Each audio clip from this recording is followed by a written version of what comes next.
Hello बच्चों, अब हम पढ़ रहे हैं मोलिकुलरिटी ऑफ रिएक्शन। एक वर्ड है बेटा मोलिकुलरिटी। मोलिकुलरिटी ऑफ रिएक्शन को जानने के लिए हमें पहले कुछ छोटी छोटी डेफिनेशन समझनी है। जैसे कुछ रिएक्शन ऐसी होती है जो एक ही स्टेप में हो जाती है, रिएक्टेंट डालो डायरेक्ट प्रोडक्ट बन गया। तो ऐसी रिएक्शन को हम एलिमेंट्री रिएक्शन बोलते हैं, यानी कि द रिएक्शंस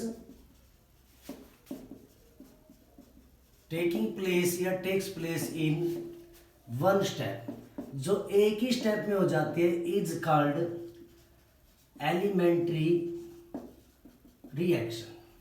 ठीक बेटा, जो एक ही स्टेप में हो जाती है उनको हम एलिमेंट्री रिएक्शन बोलते हैं। और वो reaction the reactions which do not take place in one step, जो एक स्टेप में नहीं होती है, कॉल्ड कॉम्प्लेक्स रिएक्शन। तो उनको क्या बोलते हैं बेटा? कॉम्प्लेक्स रिएक्शन बोलते हैं। अब कॉम्प्लेक्स रिएक्शन देखो, एलिमेंट्री रिएक्शन की बात होगी जो एक ही स्टेप में है, जो एक से ज्यादा स्टेप में होते हैं वो कॉम्प्लेक्स रिएक्शन बेटा।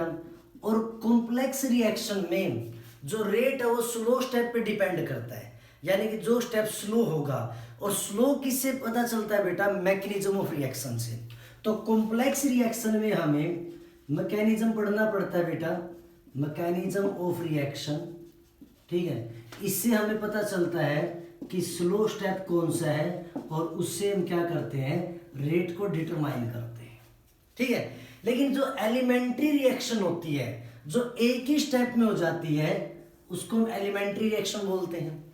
तो मैं बात कर रहा हूं सिर्फ और सिर्फ एलिमेंट्री रिएक्शन के लिए, कॉम्प्लेक्स के लिए नहीं बेटा। In case of elementary reaction, elementary reaction की बात कर रहा हूं।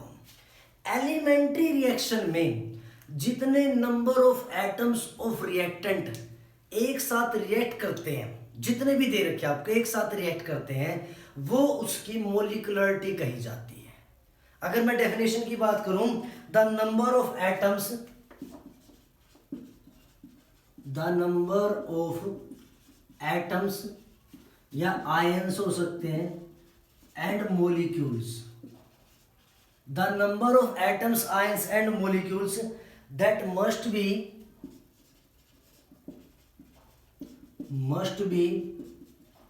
क्लोइड, जो आपस में रिएक्ट करते, that must be collide with one another, collide नहीं, collide with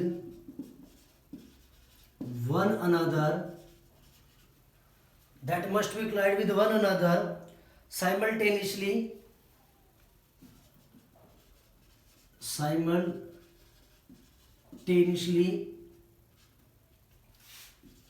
as a result of formation of product। Simultaneously, एक साथ भाई, एक साथ जितने नंबर ऑफ एटम्स आयंस या मॉलिक्यूल्स आपस में कोलाइड करते हैं, रिएक्ट करते हैं, ताकि उनसे क्या बन जाए, प्रोडक्ट बन जाए, फॉर्मेशन ऑफ प्रोडक्ट। तो उन number of atom ions molecules को क्या बोलते हैं बेटा? मोलिकुलरिटी ऑफ रिएक्शन बोलते हैं। तो ये क्या हो जाएगा? Molecularity of reaction. ठीक है बेटा, मोलिकुलरिटी ऑफ रिएक्शन। अब एक दो बातें समझो। मोलिकुलरिटी ऑफ रिएक्शन सिर्फ और सिर्फ एलिमेंट्री रिएक्शन के लिए है, कॉम्प्लेक्स रिएक्शन के लिए नहीं है। First point. तो सेकंड पॉइंट, अगर कोई रिएक्शन हो रही है तो इसका मतलब उसमें एटलीस्ट एक या दो एटम तो आपस में रिएक्ट किए होंगे, यानी कि मोलिकुलरिटी कभी भी जीरो नहीं हो सकती बेटा। क्लियर है बात ये? थर्ड पॉइंट, अगर हम बात करें फ्रैक्शन वैल्यू की, तो ऐसा कभी नहीं होता एक के साथ 1.5 रिएक्ट कर रहे, एक के साथ 2.5 रिएक्ट कर रहे, तो मोलिकुलरिटी बेटा फ्रैक्शनल भी नहीं आती है। कभी कभी हमें ना ऐसे फ्रैक्शनल इक्वेशन दे देता है, जैसे H2 प्लस में, जैसे मान लो ये रिएक्शन दे देता है H2 प्लस में 1/2 O2 और इससे बन गया H2। अगर आप मोलिकुलरिटी निकालोगे तो ये 1 H2 और ये 1 O2 है, तो 1/1.5 आएगा बेटा, यानी फ्रैक्शन वैल्यू आ रही है। तो यानी इस रिएक्शन की आप मोलिकुलरिटी नहीं निकाल सकते। तो अगर कोई फ्रैक्शनल वैल्यू है बेटा, फ्रैक्शनल वैल्यू है, तो उसकी हम मोलिकुलरिटी नहीं निकालते हैं। तो मोलिकुलरिटी बेटा जीरो नहीं हो सकती, फ्रैक्शनल वैल्यू नहीं हो सकती। तो ये सिर्फ सिंपल रिएक्शन या एलिमेंट्री रिएक्शन में होती है। कॉम्प्लेक्स रिएक्शन में हम मैकेनिज्म देखते हैं रिएक्शन का, और जो स्लो स्टेप होता है वो रेट डिटरमाइनिंग स्टेप होता है आपका बेटा। ठीक, अब आपको ये पता होना चाहिए कि अगर हम बात करें मोलिकुलरिटी और ऑर्डर ऑफ रिएक्शन की, मैंने एक ऑर्डर ऑफ रिएक्शन बोला बेटा, ऑर्डर क्या था, अल्फा प्लस बीटा का सम, ऑर्डर ऑफ रिएक्शन। और मोलिकुलरिटी क्या है, एलिमेंट्री रिएक्शन में जितने नंबर ऑफ एटम आयंस या मॉलिक्यूल्स आपस में रिएक्ट करते हैं वो क्या कहलाता है आपका, मोलिकुलरिटी कहलाती है एलिमेंट्री रिएक्शन की। अब इन दोनों में डिफरेंस क्या, अब हमें वो देखना है।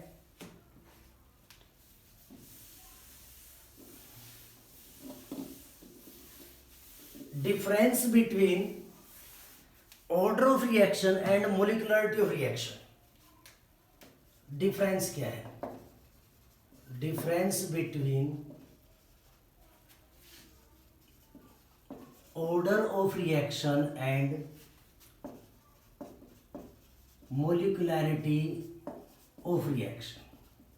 ठीक है बेटा, जैसे मान लो मैं यहां लिख देता हूं ऑर्डर ऑफ रिएक्शन और यहां लिख देता हूं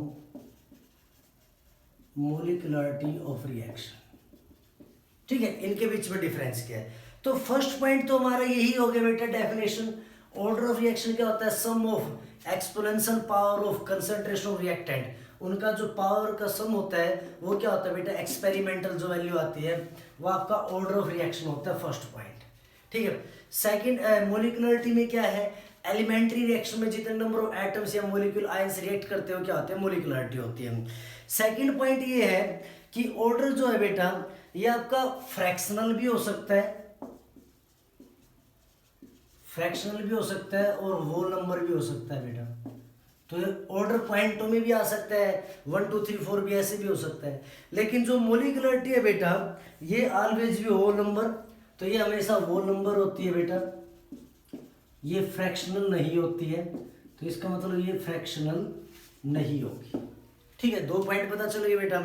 थर्ड पॉइंट है कि ऑर्डर जो है हम, ये ऑर्डर जो है ये सिर्फ और सिर्फ एक्सपेरिमेंटली कैलकुलेट किया जाता है, एक्सपेरिमेंटली।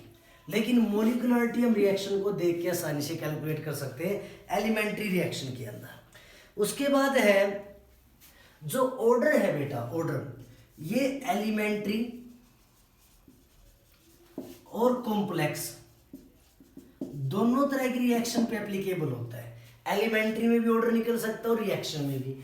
लेकिन जो मोलिकुलरिटी है ये सिर्फ और सिर्फ एलिमेंट्री रिएक्शन के लिए होती है, कॉम्प्लेक्स रिएक्शन के लिए मोलिकुलरिटी नहीं स्टडी की जा सकती। उसके बाद अगर हम बात करें, even the order of simple reaction में और may not be equal to the number of molecule of reactant. अब जो ऑर्डर ऑफ रिएक्शन है बेटा ये नंबर ऑफ मॉलिक्यूल्स के बराबर हो भी सकता है और नहीं भी हो सकता है। मैंने क्या बताया था, कोएफिशिएंट पावर में आ भी सकता है, नहीं भी आ सकता है। तो यानी कि ऑर्डर नंबर ऑफ मॉलिक्यूल्स के बराबर हो भी सकता है, नहीं भी हो सकता है। बट ये क्या होता है, हमेशा नंबर ऑफ मॉलिक्यूल्स के बराबर होता है, नंबर ऑफ मॉलिक्यूल्स के हमेशा बराबर होते हैं मोलिकुलरिटी। तो ये मेनली 5 डिफरेंस थे जो ऑर्डर के बारे में थे बेटा, ऑर्डर के बारे में और मोलिकुलरिटी ऑफ रिएक्शन के बारे में।